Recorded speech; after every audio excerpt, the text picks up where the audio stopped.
In today's class, we'll be seeing figures of speech. In figures of speech, we'll be detailing about simile, metaphor, personification, hyperbole, and onomatopoeia. First of all, we all know that figure of speech adds beauty to the language. Okay, it adds beauty to the language, just like how a smile adds beauty to the face. A figure of speech adds beauty to the language, just like the smile to the face.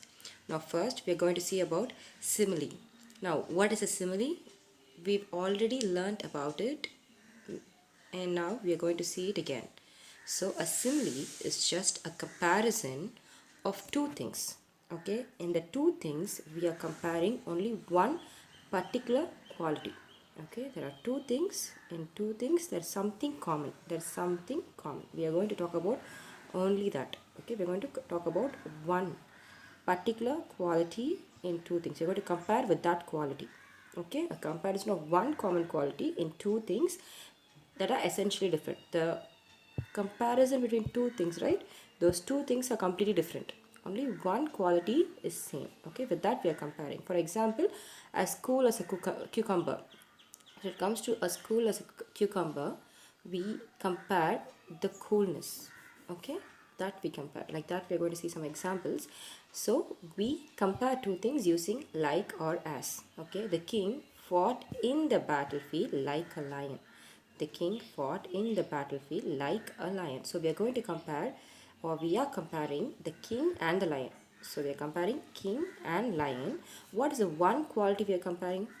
Fighting. Okay, the quality is the way they fight. So the king fought like a lion, like how a lion fights, the king fought. Okay, and we have used like here, so it's a simile. The other examples are they fought like cats and dogs, just like how the cats and dogs, they fight just at the sight of each other.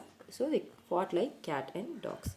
He is as strong as an ox. So we are comparing him and the ox, and the one quality is strength. Okay, and we are using as here. He is as cunning as a fox. So we are comparing the cunningness. Okay, the cunningness between, the cunningness that is present, okay, in him and the fox. We are comparing that one quality using as. Understood? Next one is metaphor. Metaphor is also the comparison. Okay, here also we compare two things. But here what we say is that, okay, that they both are equal. We don't say that there is one quality that is similar between both. Okay, that's why I'm comparing these two things. Here we say these both are the same. Okay, so if we see the examples, it might be much more clear to you. See, a comparison of two things that are essentially different, just like simile, they are different. Okay, two things are different without using the word as or like. So we're not going to use as or like, but there's something more important here, that is the metaphor doesn't compare one quality, it states both are one. Like, here, his heart is a stone. His heart is a stone. Okay, we can say, okay, his heart is as strong as a stone or something, or as what we can say, as emotionless as a stone, we can say. Okay, but here they are saying, okay, the heart is a stone. So the stone and the heart are one. Like that, they are saying they're comparing the heart and the stone, but here they're not comparing one quality or one thing that is similar between the heart and the stone. Here they're saying both are same. Next example, the snow is a white blanket. Okay, so we are saying here the snow, if I say, okay, the snow covered the ground like a white blanket, here it is a simile, because I'm stating the quality, like covering the area. But in this metaphor we are saying that snow and the white blanket are same. Next example, her long hair was a flowing golden river. We are saying that the long hair is a golden river. We are not saying that her long hair looks like a golden river. If I'm going to say the long hair looks like a golden river, so when we see it, we feel like they both are same. Okay, in the looks, okay, it's the same. We say it's a simile, but here I'm not saying it's looking like a golden river. I'm saying it is a golden river, so it is a metaphor. Okay, next, the children were flowers grown in a concrete garden. We are saying the children were the flowers. We're not saying that the children were like flowers. Okay, they're so beautiful. We're not saying like that. We are saying that the children are flowers. Next one, personification. In personification, it's a beautiful figure of speech. It It's nothing. It's very easy. Person. Okay, we are giving a person's quality or trait to a non-person or to a non-person things. Okay, like for example, a figure of speech in which inanimate things are given human characteristic or traits. Inanimate. Okay, non-living actually, but we can even compare it to animals too. Now here, nature will take revenge if we exploit it. Okay, revenge is a quality of a human. Okay, that quality we're giving to nature. So we're giving a human trait to a non-human, that is nature. So it is a personification. Lightning danced across the sky. Dancing is a human trait. A human can dance. Okay, but here I'm saying that the lightning dance. Can a lightning dance? No, it can't. But I'm just giving it, you know, some some to add beauty to the language. I'm just saying that it's dancing. Okay, so it's a figure of speech, a personification. My alarm clock yells at me to go out of bed on time. Yelling is a quality of a human. We all know humans shout. The alarm clock is not shouting, it's just doing its job, and we say it's yelling at us. So it's a personification. The sun smiled at us. When the sun is warm, we feel it as if the sun is smiling at us. Okay, it's imagination. So I'm giving the sun, the inanimate object, a human trait that is smiling, the characteristic of a human. Next, hyperbole. So hyperbole, okay, it's a figure of speech. It's a very beautiful figure of speech, and we use it every day without even knowing that it's a hyperbole. So it's a figure of speech in which inanimate things are given human characteristic and traits. I'm sorry, there's a mistake here. We'll see hyperbole later. Okay, hyperbole is nothing, but we give it, you know, see, if I'm going for the last three examples, the same, but the explanation is a bit different.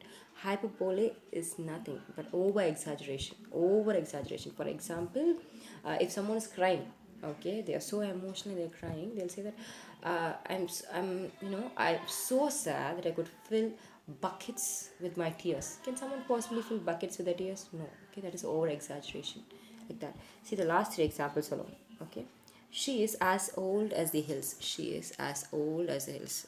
To mean that she is very old. Can anyone's age be equal to the hills, which are thousands of years old? We cannot. It cannot be same. But here they are giving over exaggeration. Say that the lady is very old. To say that she is very old, instead of saying very old, I'm comparing it to the hills, saying that she is extremely old. Okay, but it's not the same. Over exaggeration. Now next, he is as skinny as a toothpick. We have seen a toothpick, right? Toothpick. Okay, uh, to mean that, okay, he's very skinny. Okay, I'm exaggerating into a toothpick. Even his fingers won't be in the size of a toothpick, but I'm saying his entire body, okay, is like a toothpick. Understood? Okay, it's a hyperbole. ஒரு சாதாரண விஷயத்தை சாதாரணமாக சொல்லாமல் பெரிய விஷயமா சொல்கிறது தான் hyperbole.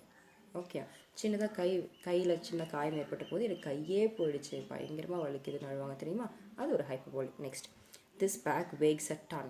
Okay, yeah, the bag weighs a ton means it's so heavy. Okay, it can never equal to tons. Okay, it can be 2 kg, 5 kg, 10 kg, 30 kg, 60 kg, but it can never equal to ton.